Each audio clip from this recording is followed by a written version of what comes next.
We tripped into education. We saw a massive opportunity to add value and change some things there.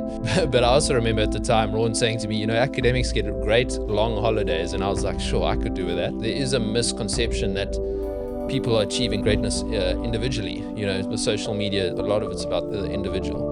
But meanwhile, in the background, there's teams of people working on success. So where students get it wrong, they have this great mindset, I want to go out and get value, but then they get a qualification and they're like, okay, but I want a job and I want to earn this amount of money and I'm entitled to that because I've got this qualification. And actually it's not. You're not entitled to anything.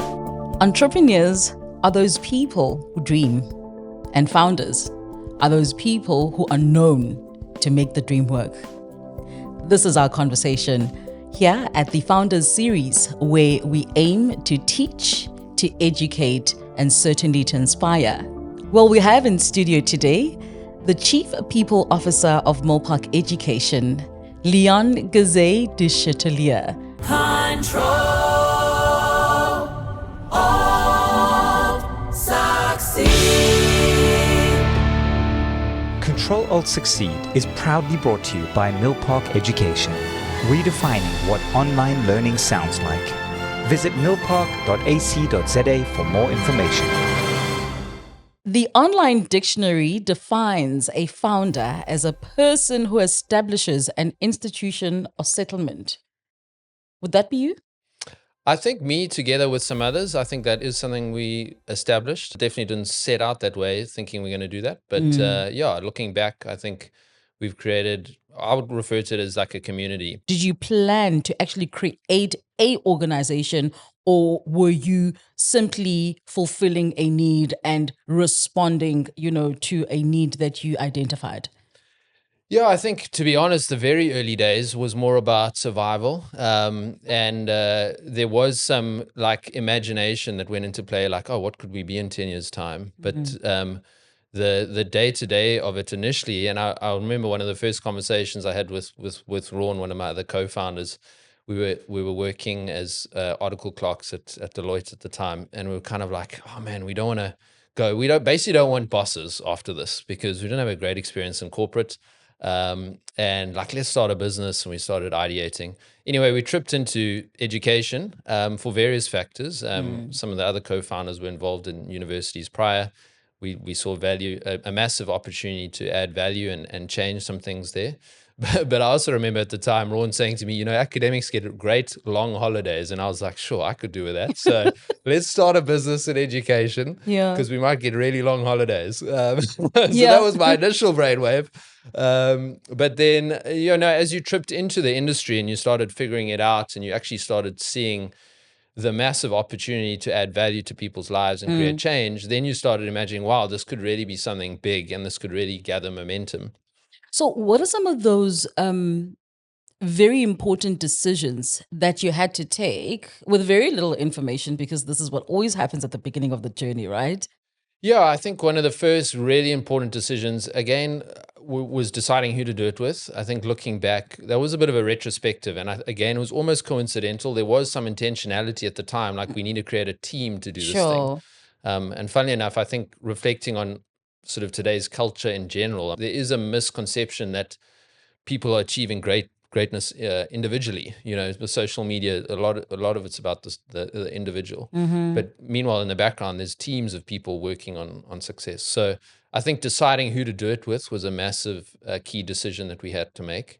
And then deciding, what we were actually going to do that was different and how to sequence that up, because you can't go from 0 to 100. You've got to go from 0 to 1. And what's the first change you can make in the direction that you want to take?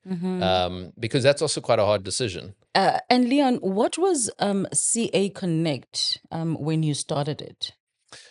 So when we started it was literally just an idea to offer a service to individuals that wanted to qualify as chartered accountants. Sure. And we saw the need that people were struggling to qualify. There was essentially a lot of people trying to qualify and not enough getting through in our mind. And so we thought, well, why is that happening? And started to explore what we thought were some of the reasons behind that. And then we said, oh, wow, those are some of the reasons. Let's offer some value. Let's offer an alternative for people. And then we put together essentially an academic program that try to support people to increase their likelihood of success in qualifying as a chartered accountant. And at a very specific niche area of that, which is a postgraduate level of studies. Yeah, and that was the first, we went to market and we said, come to us, we're going to support you through this program. And we believe that with the additional support we're going to provide, you're going to increase your chance of being successful. Initially, it was actually free. And it was funny because it was free. We were trying to sell a product that was free. And the funny thing is, some people, things that are free, people are a bit skeptical about. So it was a surprisingly hard sell. Yeah. And only in the second year, we actually had to start charging people for it. But even that initial year of, I suppose, credibility gave us enough traction that allowed us to be able to start charging people for it. Sure. Yeah. What would you say about your contribution to the team, to the success of the story? Looking back when we first started, it's interesting, and it's one of my learnings and reflections, is you join the team as a young, newly qualified chartered accountant. And so you have this belief that you should be a certain way and be able to add a certain value. And I think when we look back, all of us kind of had that, because you come in saying we can do all these things, and we're actually all very similar because we're all chartered accountants. And so it's like, I can do anything within that team.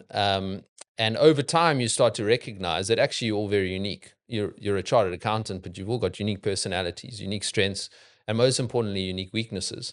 And so as you build up the assurance that actually it's okay that you're all different, it's actually about playing to each other's strengths and weaknesses and counterbalancing each other. And that became a big realization. But it took a few years, and actually initially before we realized that, it created a bit of tension. A good example was like you start the business, and when you're an entrepreneur, you've actually just got to do everything from Hundreds. You got to do the accounting. And funny enough, chartered accountants don't often like doing accounting. So it's like, but someone's got to do the accounting, guys. So you got to submit the tax returns. You got to register the business. You got to come up with a marketing strategy. You've got to actually teach the students. You've got to stand at the robot with a sign saying, hey, we've got an open day. And, so everyone's doing everything. And you stick your hand up. And I remember I was put in charge of submitting tax returns. I was like, yeah, I can submit tax returns. I'm a CA now.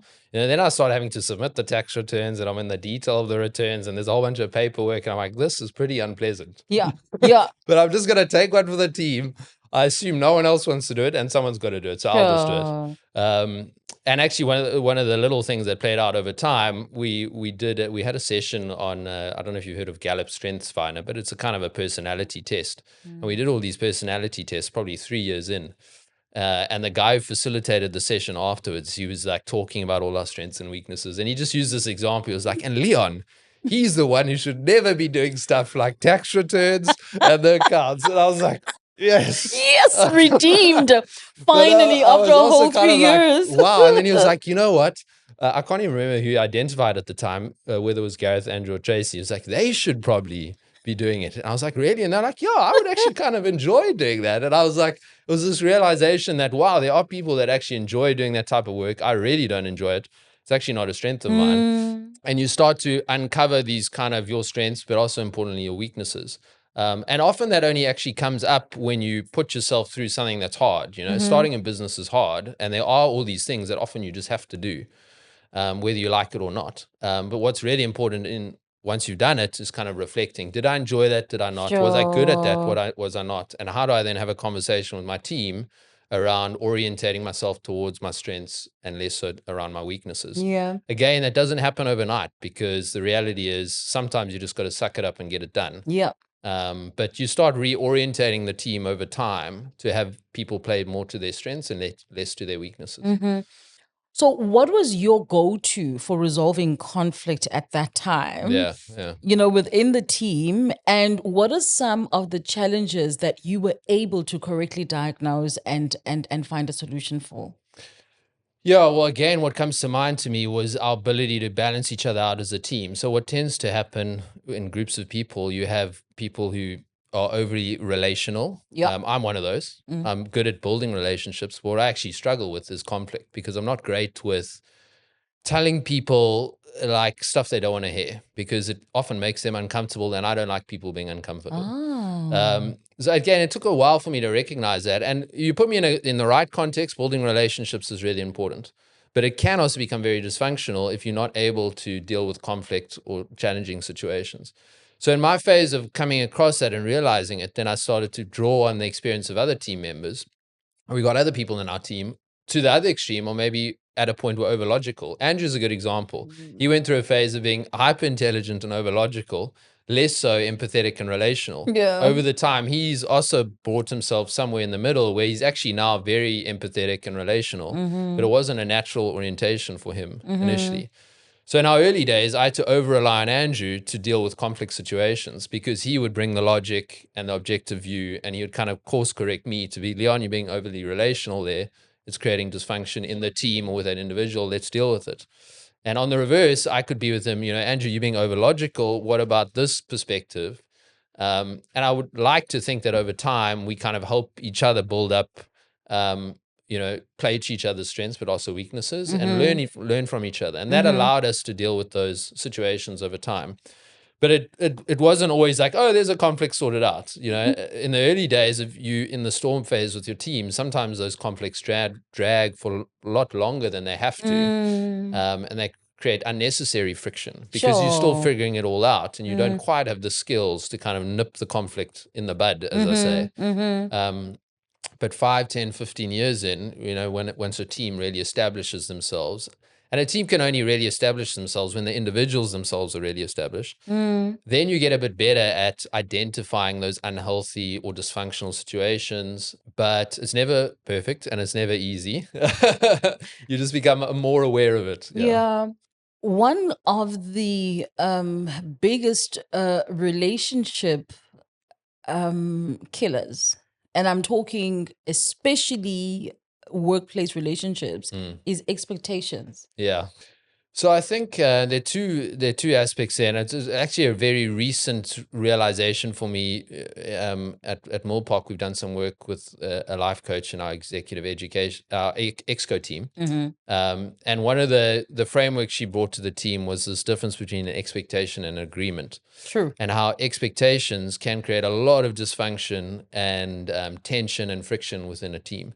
Often expectations go unspoken; they're just assumed. And if I think of my own journey, you engage in a relationship and immediately you have expectations of the other person based on, I don't know, their role in the organization, your initial conversations with them, what their priorities should be, what they should not be. But very rarely you actually reach very clear agreements around, this is actually what I'm expecting of you. What are you expecting? And how can we reach an agreement that's clear and that's both accepted by both parties? And the better you are in life in reaching agreements with people and having less expectations of people, the easier work becomes, even your personal life becomes. It was a reflection for me and my wife, like how often you find yourself expecting certain things, but you've never actually reached a clear agreement with the other person. So yeah, that was my journey. I haven't figured it out, but often when I find myself, let's say, a bit frustrated with someone, I immediately self-reflect and say, did I reach a good agreement with that person?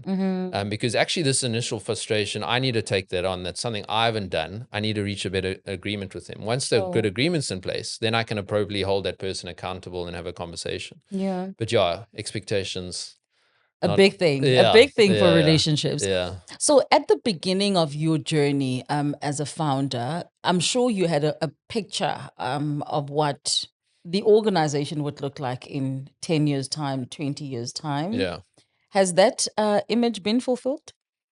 In some ways it has. I will say, again, looking at the group, I was always the, let's say, naive / overly optimistic one, which I think is good. The one that was needed right at the beginning, because you kind of have to be very naive to get things done. It is, yeah. Naivety can be good because you don't overthink things and you be a bit bold without realizing it. Yeah. So yeah, in some ways I was like, let's start a university was like my mindset. Like, could we start a university? Wow, like that's amazing. And going on that journey and the naysayers would be like, that's not even possible. Yes. And then you are grounded in the reality of, we're only here, and to start a university, it's so much bigger. But I always believed, again, once we unraveled the opportunity, that we could start a university in South Africa. And so, yes, we can't call ourselves a university at Milpark, but essentially we are. And so in some ways that has come to fruition. Amazing. But what I've also found is as you grow and you achieve these things, you just set the next target. So then it's like, Well, okay, we are a university, but maybe we could be a bigger university. Maybe we can offer more Sure. qualifications. Maybe we can be a better university. Leon, do you think it's reasonable for founding teams to set certain milestones for each other as individuals so that you're all growing together, so that nobody's lagging behind, so that everybody's able to contribute at a level that is actually expected of them?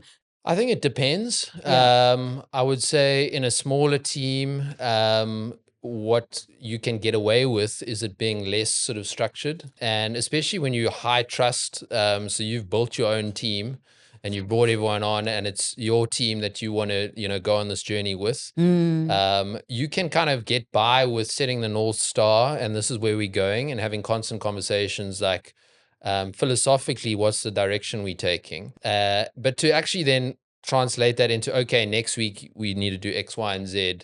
What I've always preferred is letting people kind of run their own race. Sure. But having moments to regroup and say, okay, where are we? What are you doing? What are you prioritizing? And why are you prioritizing that? And just having the conversation. Often that involves course correcting people, but not to the level of detail where it's like, okay, I think you should do this next week. But that's on the one extreme, small team, high trust, easy to course correct. As the business grows and matures and you get, many people that you're trying to pull in the right direction, the reality is you do need a bit more structure. Yeah. And so it's kind of finding that sweet middle spot of some Sure. structure, especially for those that need it, but not overly structured to the point of where you're spending so much time just crafting the structure and less time just doing the actual work. And how have you grown out of the experience of being a founder? I think the realization for me is that there is no endpoint on the journey of being a founder, an entrepreneur, a Sure. business builder. And it's actually kind of naive to think you reach this point and that's the end because you get there and guess what? It's changed. You've changed. The situation's changed. And then you've realized you've got new things to learn. So, Simon Sinek, that well-known organizational psychologist, talks to playing the infinite game. And I think my mindset has shifted from this belief that I'm playing this finite game that's going to have an endpoint of me reaching success or being, complete from an entrepreneur perspective and accepting that it's this infinite game you're playing and you're always going to be learning and realizing new things. So that was a really big thing for me. I will say I've always been quite self-assured as a person. And I think that led me to believe in my younger years that I can achieve a lot on my own. But a big learning for me was you need to do this in a team. And for lots of different reasons, I spoke to the different personalities and strengths earlier, but even just from an energy perspective, what you'll find is if you're in a group of people have different energy at different points in their life. True. And everyone's going through things at different stages. Suddenly one of the teams had a kid and they lacking sleep and then the other team doesn't, they're a bit higher on energy and you kind of counterbalance each other out of that journey. So really a deep appreciation for doing things in groups of people, I think was a big learning for me. 15 years ago, if you'd said we'd be here today, it'd be like, oh, you'll be a lot of people that say that's probably not going to be possible. And come up with lots of reasons why that won't happen. Yeah. And sometimes you reflect and like, was it just luck or was it a mixture of luck or the fact that you were actually courageous and you tried bold things and, that led to you being able to create something really great. So I think that need to actually be courageous and being courageous, you've got to protect that because I think as you get older, what tends to happen, at least for me, you kind of find Looking yourself for like getting a bit more comfortable and you're like, keeping courageous, Leon, keeping courageous. Because if you want to keep momentum, both as an individual and for the people around you, you've got to make sure you keep that energy and that courage up. Otherwise, you become complacent. Sure. And in the modern world, there's not much room for that anymore. South Africa is struggling to produce job opportunities. And yet, South Africa is one of the top 3 countries in Africa to produce entrepreneurs. What are we doing right and where are we really not getting it right? When I interact with most young South Africans, given the fact that we've been in education and I've dealt with many young students over the years, the mindset is right. Like they want to go out and have an impact on the world and add value in the world. And there's kind of like this hustle mindset, like I need to go out and add value. And I think that's great. I don't know where that's coming from. It's probably a mixture of things. On the other side of the spectrum, there's almost like the old guard, and I must use my words carefully here, but let me just go to my own journey. Like I learned a lot from my parents. And there's a ton of stuff I learned. And they course corrected me many times over the years. But what they also had was like they lived and experienced a different world, and their view of the world was different, understandably, because the world was different. If I took all the advice of my dad at the time, which was, you should, work the corporate ladder and climb it and get experience, I wouldn't be where I am today. And I think that there is a sort of generation of old that believes the best place for you to add value is to study something and get a job and settle down and, build your family. Nothing wrong with that, a lot of that. I think the missing link there is that the belief that if I study something, I'll get a job and I'll be okay. Sure. I'll earn a salary and life's going to be comfortable. And I think that's a complete misconception. And the reality is you should leave university qualified with no expectations. Only the belief that you've done one thing that now allows you to go out and prove your value. And the important recognition is there. I need to go out and prove my value. It is not now that I know I'm going to get a job and I'm going to earn a good salary and everything's going to be fine. The mindset needs to be like, I need to go out and add value now. And this is just the beginning of my journey. So where students get it wrong, they have this great mindset, I want to go out and get value, but then they get a qualification and they're like, okay, but I want a job and I want to earn this amount of money and I'm entitled to that because I've got this qualification. And actually it's not. You're not entitled to anything. You're entitled to things as you add value in the world. And where you only really start adding value in the world from a work perspective is doing actual work, not studying the theory of work, but actually starting to do work and add value in the real world.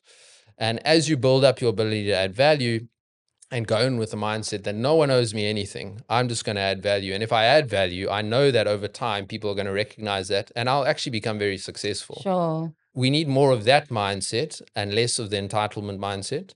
But I would balance that with it's there. It's just about like kind of repositioning it slightly. Yeah. And mindset change is a complicated thing. You can't teach people to change mindset. There's so many factors that go into mindset. It starts at the home. It starts at the people you surround yourself with. It starts in the schooling system you went through. It starts with what information you consume. So all of those factors come into play. Obviously, as educators, we've got to realize that you do have the ability to change young people's minds and the way they think about the world and the value that they can add into the world. And so for all our academics at Milpark, and when I was an academic, I never took that lightly. I was like, I can change the way these people think about the world. I'm not sharing information with them. I want to change the way they think about themselves. Sure. And if we can have more of that, I think South Africa as a country and an economy, we can do great things. Part of the journey of creating involves a lot of risk. Yeah. It involves a lot of sacrifice. It also demands a lot of support. Yep. What was your experience in all three? So, view on risk. I don't know if it's just my predisposition or what, but I have always been a bit of a risk taker, and I think entrepreneurs do need to be risk takers. I heard a great quote the other day by Jeff Bezos, and he says the average person has the tendency to overestimate the risk in the short term and underestimate the potential opportunity in the long term. Massive. And I do see that a lot, specifically in chartered accountants. And listen, I think it's healthy to be aware of risk and manage for risk and talk about risk. But what people aren't good at and what we need more of is talking about the opportunity and the potential upside, even if it's just for fun. Sure. Like, wow, guys, what if we did this? What if we had to think best case scenario? What could happen? That could happen, and then that could happen, and you could be there. Wow. You don't often hear that happening. What you often hear is like, oh, but what about this? And that's probably not going to work. And we might do that, and then that's not going to play out. So I've always tried to be the person on, good risk, guys, but I want to talk about what could go right if we did this. Let's imagine that. I think over time I realized that I was optimist at heart, and I always felt the need to bring to the room, okay, we've spoken about the risk, but let's talk about the upside. And I've always felt that really important. I think on any decision in life, it's going to impact things for the good and for the worse. And in making decisions, you want to process things.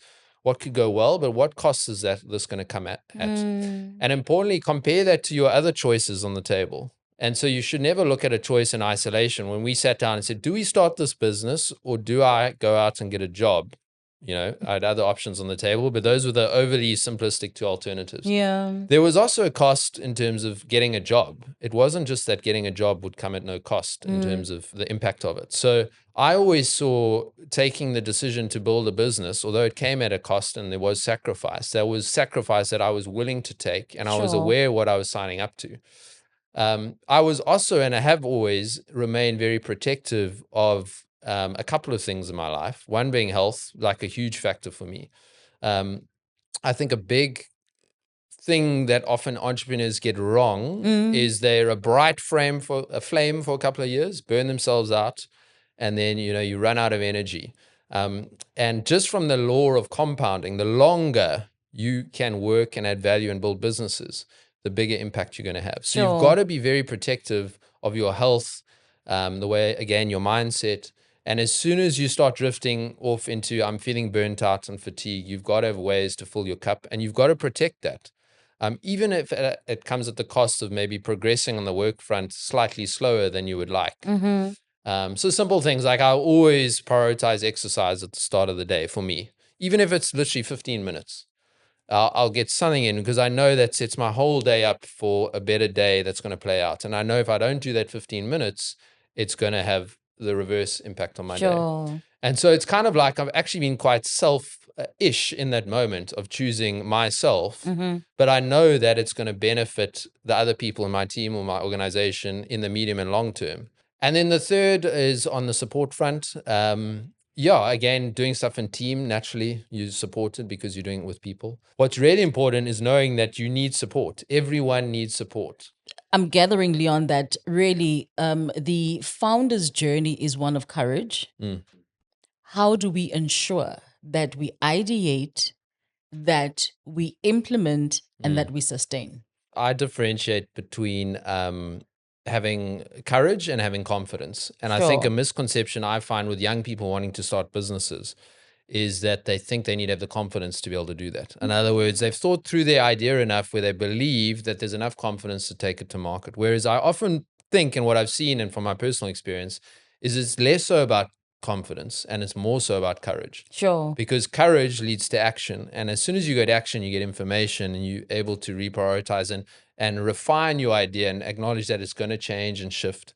And in having the courage and taking the action, what you find is you start to build confidence. And if you approach things from that perspective, it definitely allows you to take your ideas into action phase, acknowledging that I actually am not completely confident with this idea, but I'm going to show courage in this moment, and I'm going to go and I'm going to move and I'm going to take action. And believe and have the courage to know that I can adapt to whatever plays out as a result. And a simple example of how that plays out. Wow, I had this idea. I told someone about that idea. I took an action. That idea has actually come to nothing. But wow, now I've connected with this person and they've actually come up with another idea and they've come to me with their idea. Amazing. And suddenly now we creating something, and A that would have community. never happened if I didn't take that initial step with my idea that didn't mean anything in the end, but it pushed me in a certain direction and it created momentum in my life that didn't exist before. I've got the view that you should be always trying to add value in the world. Hundreds. And by adding your value, you might make money, but there might be other rewards you get. And so you never actually retire and just do nothing. Ideally, over time, you're just doing more and more of what you want to do and what you're really good at. But to be able to get to that point, you need to protect your energy. And so, again, Sure. to be sustainable, protect your energy, you're going to be able to work for longer.